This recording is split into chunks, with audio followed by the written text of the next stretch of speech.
வணக்கம் பூமி நண்பர்களே, நான் ஏலியன் ஷெஃப்.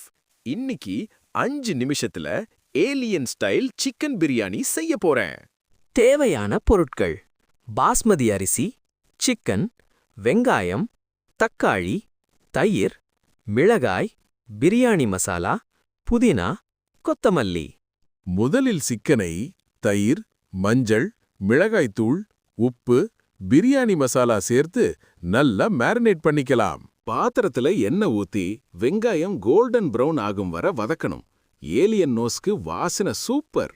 இப்ப மரினேட் பண்ண சிக்கனை உள்ள போட்டு நல்லா கிளறணும். தக்காளி சேர்த்து சிக்கன் சாஃப்டா வேகணும். ஊற வைத்த அரிசி, புதினா, கொத்தமல்லி, தண்ணி சேர்த்து தம் போட்டு 10 நிமிஷம். டடா! Alien style chicken biryani ready. பூமி டேஸ்டுக்கும் ஏலியன் டச். இந்த வீடியோ பிடிச்சிருந்தா லைக், ஷேர், சப்ஸ்கிரைப் பண்ணுங்க. Alien chef signing off.